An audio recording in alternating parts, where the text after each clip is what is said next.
All right, welcome on into the Auburn Daily Show, the Monday edition of the Auburn Daily Show. Lance Dawe hanging out here with you, joined as always by Dylan Larck. And Dylan, we've got a topic today. It's about something that we wrote quite a while ago over at auburndaily.com, about a week or so ago, I would say at this point.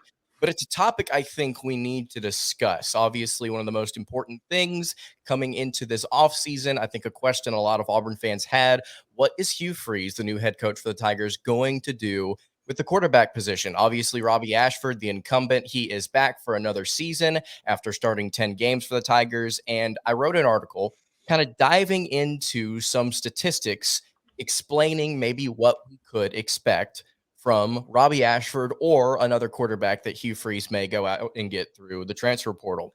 So, Dylan, without further ado, let's go ahead and get into it. The Let's get first, into it. the first thing I think that I want to dive into is more gambling. I think we can probably expect a little bit of gambling from Hugh Freeze's quarterbacks heading into the 2022, or excuse me, the 2023 season. A statistic here that I threw up over at auburndaily.com: over the course of his 10 seasons coaching Division I college football, Hugh Freeze quarterbacks throw an interception on 2.9% of their passes. You can compare this to Auburn, who from 2013 to 2022, that's the stretch where Hugh Freeze was coaching Division One. Through that stretch, Auburn quarterbacks threw a pick on 2.1% of their passes. So that's not a massive gap there, Dylan. But there is a little bit of a gap. And I think when you go back and look at quarterbacks like Bo Wallace, who threw double digit interceptions just about every single year that he stepped out onto the field, you begin to realize that there are some tendencies, not just with him, but with guys like Chad Kelly and then guys like the quarterback that he had at Arkansas State. I mean, it's just come to be expected that Hugh Freeze's quarterbacks, maybe I wouldn't necessarily call it make more mistakes because it is a more pass oriented offense, but it is a little bit more gambling, I would say. Yeah, I mean, we look at Bo Wallace. He had 41 career interceptions while at Ole Miss, so it kind of does hurt that a little bit. But yeah, I mean, Hugh Freeze, he's always known for those big plays. If you remember his 2015 Iron Bowl, or not Iron Bowl, Alabama game, when they threw the deep ball and it almost got Yep. intercepted. I think it was Chad Kelly, almost got intercepted, bounced off of the Bama defender and right into the hands of an Ole Miss wide receiver, and he took it 50 yards. And remember, Ole Miss won that game. So you can expect, probably, I wouldn't say expect wild plays like that more consistently here on the Plains, although Auburn has had their fair share of wild plays over the past decade or so. But I would expect more aggressive decision making. I think throwing the ball downfield, moments like that. Bo Wallace, like you mentioned, somebody that tended to gamble a little bit. Do we expect kids like Bo Wallace and their type of mentality playing the position to immediately like mold onto, or Robby Ashford to kind of attach himself to that play style just because Hugh Freeze is here? I don't necessarily think so.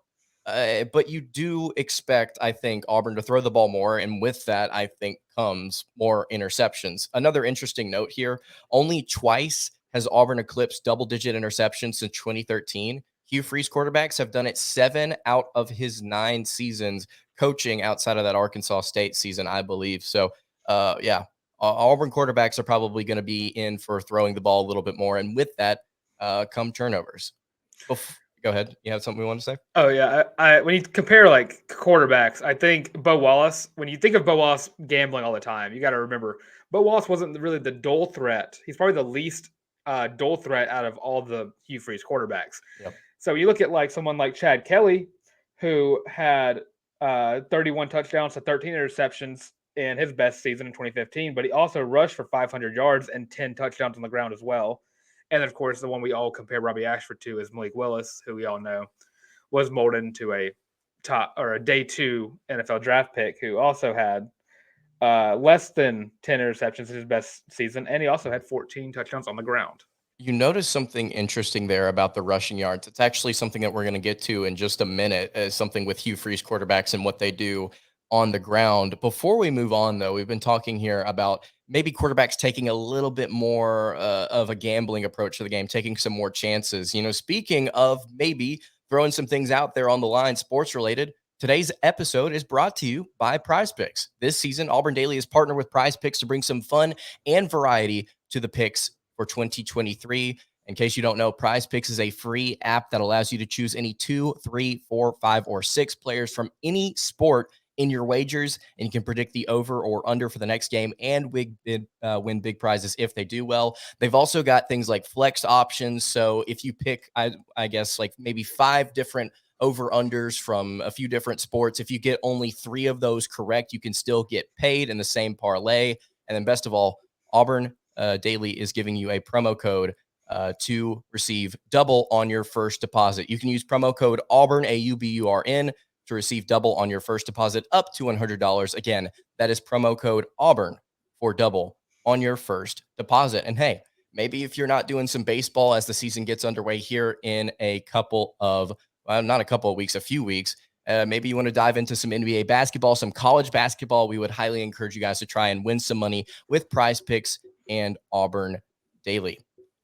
All right, Dylan, the second thing here that we could potentially be expecting from Hugh Freeze quarterbacks is obviously, like we mentioned, they're probably going to be throwing the ball a little bit more, probably going to be taking some more risks. But with those risks also comes the opportunity of more explosive plays. During his time at Ole Miss, Freeze never had a passing offense finish outside of the top 5 in the SEC in yards per game, and only had one aerial attack step outside of the top 5 of the league in yards per attempt. I think there's a lot of reason to believe that with Auburn's receiver room this year, if Hugh Freeze can develop Robby Ashford or maybe another quarterback, if he decides to get one through the portal, they've got an opportunity with a unique blend of size and speed in that wide receiver room to really chuck the ball downfield. I think it could be a lot of fun, Dylan. Yeah, Camden Brown and Landon King and Rivaldo Fairweather all sound like very fun players in a Hugh Freeze-led offense, especially when you think about, like, if you look at the wide receivers that Ole Miss had, you got a Laquan Treadwell and an AJ Brown, and of course the DK Metcalfs of the world. Yep. Those guys, and if you look tight ends, Evan Ingram and Dawson Knox as well, who one of them or both of them have just been eliminated from the playoffs, but are some of the best tight ends in the league. And it's fun to watch a Hugh Freeze offense. I know I hated it whenever he beat us, but his offense was always fun to watch. And it's been a hot minute since an Auburn offense has been really fun to watch. It's safe to say it's probably 2017 was the last time Auburn had a really high potent offense, and that was under Jarrett Stidham.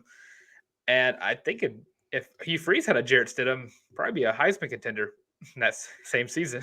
To be honest with you, with the way that Stidham, well, he regressed obviously in his second year, but the way that he had touch on those deep balls in his first year on the Plains, I could definitely see a scenario where that's possible. You mentioned Landon King, Camden Brown, very similar to the type of receiver that Hugh Freeze has had in the past that has had success, big, physical, strong-bodied receivers on the outside. I'm really intrigued to see how he uses guys like Landon King, like Rivaldo Fairweather. This is going to be a fun offense. Like you said, I think it's going to be a fun offense, and I think that's what Auburn fans may be looking forward to the most, to be honest with you, is having a team that doesn't just play better, but also plays fun, because there were a lot of times last year where they weren't only playing poorly, they were also not playing entertaining. It's one of the, I can't remember who this is. It might be from Split Zone Duo, really, really good podcast trio out there. They keep referring to the fact that whenever you have a bad team, at least make it fun, right? If you're going to play bad football, at least make it fun football. It's like Tennessee, I would say, not this year, but this past year when they went 7-6. Look, you have an almost 500 team, but play fun football. Throw the ball around the yard, make it entertaining. Auburn couldn't accomplish that this year. And look, I have expectations for them in the win column, but also I have expectations for them as far as entertainment value goes for fans. So excited to see what the explosion could look like from Auburn's quarterbacks. Dylan, I think that if you talk about the poor play, you have to also talk about some of the numbers. And statistically, Auburn's quarterbacks were just not accurate last season, and actually, they haven't been accurate in quite some time. An interesting note here, 7 of Freeze's 10 offenses has seen better completion percentages than Auburn's passing attacks in the same year. So going back to 2013 and going through every single year, 7 out of those 10 years, Hugh Freeze had a quarterback with a better completion percentage. Now, that doesn't mean that they're going to be the passing attack that Freeze had beat the Tigers out every single year by a wide margin, but it's important to note that the accuracy was there. And if he brings that to this quarterback room, I think the ceiling is very high. Yeah, and you note that I made a note. Bo Wallace, Chad Kelly, and Malik Willis never had a season under 60% completion percentage or had a QB rating under 137. Daggum. So he knows how to develop quarterbacks, which is what we've learned. And I think Robby Ashford kind of fits this.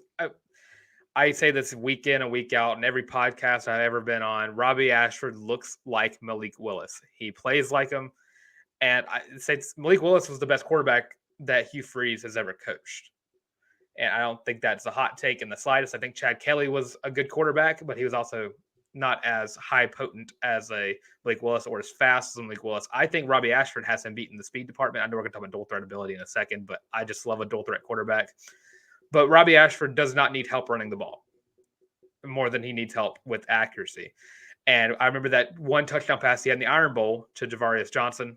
Beautiful ball. Probably one of the best throws I've ever seen of an Auburn quarterback in forever, it feels like. And under a Hugh Freeze-led offense, you can expect a whole lot more of those kind of plays. A pinpoint accuracy is what Robby Ashford needs, and he has 2 more years under Hugh Freeze to get that. And I think it's going to be a hell of a lot of fun to watch. You look at Robby Ashford, I mean, last year, like you mentioned, not the most accurate, 49.5%, but there were moments. That's what we continue to come back to with Robby Ashford. It was the flashes of potential, both running and throwing the football, that make you excited about what a different coach could get out of him this season. I expect more explosion. I expect more fun. I expect more accuracy, Dylan. And you talk about that dual threat ability. I mean, Malik Willis, pretty similar, churning out yards on the ground. I think that this may be one of the most interesting statistics that I have managed to pull out this year whenever we do our stat of the day articles. 4 of Freeze's 10 seasons, right, have included his starting quarterback rushing for over 500 yards. One of those, like you mentioned, Chad Kelly. Those 4 teams that had a quarterback that ran for over 500 yards went a combined 38-11 and produced all 3 of Hugh Freeze's 10-win seasons. So it's not fair to sit here and say, oh, well, if the quarterback runs more, then they're going to win more games. But it is pretty clear that if you have a dual threat quarterback in a Hugh Freeze system, statistically, the offense will perform well.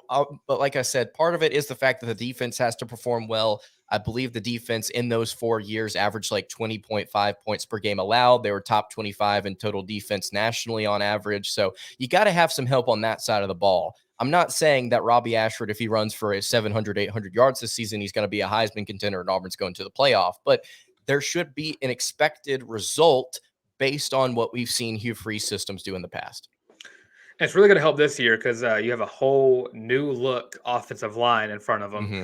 So maybe he won't be rushing as much as he did last season just because he didn't have time in the pocket. But I think you can expect a whole lot more quarterback draws, quarterback keepers, and read options, stuff like that. Because you can't not use Robby Ashford's legs. It is the best part of his game. It's the thing that needs the least amount of development. If he just learns when he needs to run and versus when he has to run, I think that's going to be the key factor. And he might be 1,000-yard rusher. We never know. He has the ability. He has the speed. He has the look. I mean, Malik Willis almost rushed for 1,000 yards in the same season. He threw for 3,000 yards, I believe. Just about, yeah. So, yeah, you can expect a high potent type dual threat quarterback from Robby Ashford under Hugh Freeze. And I'll sit here and bug a little bit, as Zach Blackerby would say. I'll sit here and bug a little bit. You comp Malik Willis to Robby Ashford, right? I said it before on the show. I think he's a little bit bulkier, maybe a little bit taller. Robby Ashford, to me, you talk about the speed. The speed reminds me of Lamar. It reminds me of Lamar Jackson. Now, I don't, just because there's a dual threat quarterback out there that can run a little bit, it's not always going to be, oh, that's Cam Newton. Oh, that's Lamar Jackson. Oh, that's XYZ. But it does look similar, I think, frame wise. And then the way he runs, it just looks similar to me. Now, I do like the Malik Willis comparison. If I had to choose between the two, I would definitely say Willis, but you like that upside. The fact that we're even speaking about him in comparison, like, oh, athletically, he looks like this guy. It's just, I don't think it's all there mentally because he's been in the system for such a short amount of time. Obviously, very young. Something that people continue to underrate is the fact that this kid has not been playing college football for a long time, and he's hardly got an opportunity to step out onto the field. He didn't until he stepped out onto the field this season. So there's a lot of things I think outside of his athleticism that have to grow, but at least the foundation is there. at least there's a baseline where we can say, okay, this kid can do this. And now it's Hugh Freeze's turn to see if he can utilize that, capitalize on it, and get the most out of it. The question, though, Dylan, is whether or not Auburn can actually do that. And that's why I think some people are high, they're low on Auburn this year. It's a mystery team. I definitely think you could you could peg Auburn if you had to choose a mystery team in college football this upcoming season. Auburn's one of them, and that's normally when they're most dangerous. Yeah, Auburn typically has the highest ceiling and the lowest floor out of any team on any given year, just because you never know. Auburn is the most volatile team, and that's why we love them. You know, we can go 5-7 one year, we can go 12-2 the next year, and you just never know what you're going to get. And Get a on little top 7-5 sprinkled in there sometimes. Sometimes. On top of that, Dylan, you also see things like in the same year, Auburn at one point in the year will beat the snot out of a really, really good team and then struggle questionably against some competition that they probably should have handled. I mean, it's been a roller coaster as an Auburn fan. Does Hugh Freeze provide that stability? I don't think anybody can sit here and say anything for certain, but I think there was not a more Auburn hire out there than Hugh Freeze. And so we'll just have to see what he makes of it. We'll see what he makes of the signal callers, not just with Robby Ashford, but with years to come. There's a lot of games that Auburn is going to have to make a big splash in, I think, this upcoming year. And the final thing I want to get to here is big performances and big wins for Hugh Freeze quarterbacks, excluding 2012. If my math is correct, Hugh Freeze is 5-7 against top 10 opponents all time. In those 5 wins, his quarterbacks have produced some solid average stat lines: 314 passing yards per game, 10 total touchdowns to 2 interceptions, and then an average 79.6 quarterback rating. Essentially, here, when the quarterback plays well in important contests for Hugh Freeze, the team plays well, and they eventually end up getting the dub. Now, again, Dylan, it all goes back to whenever you're trying to tie it into what's going to happen this year. Does Hugh Freeze get that type of play out of Robby Ashford in some of these bigger games? You're going on the road to Cal, you're going on the road to Texas A&M early. You're going to have moments and opportunities where he can go out there and shine. Now, obviously, Cal's not a top 25 team. Texas A&M may be, depending on whether or not Jimbo Fisher and their new offensive coordinator Bobby Petrino can make something out of it. But yeah, Hugh Freeze has got a chance to make his mark again with some good quarterback play this upcoming season. It's just all about, again, feel like I'm beating a dead horse here, whether or not they can execute. Yeah, and the Hugh Freeze 5-7 against top 10 opponents. I think 2 of those wins are against Alabama. One of them is in T-Town. And I think there are very few quarterback or coaches who can say they have gone into Bryant-Denny Stadium and have beaten the Giants. It's something you don't hear about often. Bama does not lose at home, but Hugh Freeze has found a way to do it. And he did it handedly at that. And when you look at like big performances, like you said, 314 passing yards per game against those wins, Robby Ashford had a really good Iron Bowl. He had a really good Iron Bowl. And it's all about, can those big wins and those big performances turn into wins and upsets for Auburn? And I think he gets lucky with the fact that his first year, he gets both Georgia and Alabama at home. I know you brought up A&M, and LSU is going to be on the schedule too. Those 2 are away games. LSU is always a tough game in Baton Rouge. Even if LSU was 3-9, they'd be a difficult win in Baton Rouge. Mm-hmm. But I think those 2 games are going to be circled more than anything. Is Alabama and Sanford Stadium, both away games against Georgia and Bama. Those games are going to be the circled ones because that's when you want the biggest performances. I think Auburn fans are content with being 2-10 every year if they're beating Georgia and Alabama every year. So those are going to be the big games you're going to watch, especially with Georgia and their defense. Like you mentioned, this upcoming year, Ashford, let's say he gets 2 more years out of this. Ashford's going to have a chance to settle in, and he's going to have an opportunity to play those 2 teams at home. He didn't get the chance this past year. He knows what those environments are like. After having a really good performance in the Iron Bowl, you look ahead to 2024. Let's say Hugh Freeze has held on to him. Ashford's heading into his third year as a starter. All of a sudden, I mean, the pieces around him are going to be a little bit older. Jarquez Hunter, if he's still here, if I'm not mistaken, would be a senior at that point. Auburn's running back room with Jeremiah Cobb should be taking off at that point as well. You've still got Auburn's got a lot of youth in this receiver room that'll probably be older at that point. You're looking at a situation where this offense, regardless of what the defense does, could see some improvement in those road games, and getting those wins, I think, are definitely more likely on paper and in theory now than they would have been just a few months ago when Brian Harsin was still here. So there's a lot of things to look forward to. Those are 5 expectations for Auburn football and their quarterback play underneath Hugh Freeze. You can go and check that article out over at auburndaily.com. A lot of different statistics and stuff that we didn't dive into. So if you want to go check that out again over at auburndaily.com. Dylan, are there any more things that we could expect out of Auburn quarterbacks under Hugh Freeze? As far as focus and just having fun goes, do you think there's anything that we may say? When you watch quarterbacks like Bo Wallace, Chad Kelly, and Malik Willis, they all have that one thing in common. They have that dog mentality. And here's the thing about Robby Ashford. He didn't need Hugh Freeze to give him that. So that's what I'm expecting, a dog type season from Robby Ashford. I've seen this man put his team on his back. He'd go out there with 6 broken ribs, rush for 100 yards if he wanted to. That's something that actually I don't think a lot of people noted about the Iron Bowl. That dude was playing hurt. He threw that pass hurt. His throwing shoulder was hurt. Was it his throwing shoulder? I believe it was his throwing shoulder that was hurt. I mean, he'll go out there and he'll put everything on the line. Like you said, Robby Ashford can confirm does have that dog in him. They did an MRI scan actually this offseason. Took about an hour to find it. There was, in fact, a dog in there. So I'm excited to see what Robby Ashford and Hugh Freeze do this year, man. I'm thrilled to have some new life, some new confidence, some new excitement in this team. And there's a lot of different numbers and things in Hugh Freeze past successful games to reflect that, hey, this year could be fun. So, well, that's going to do it for the Auburn Daily Show. If you are not following us on Twitter already at the Auburn Daily Show, make sure to go follow us there.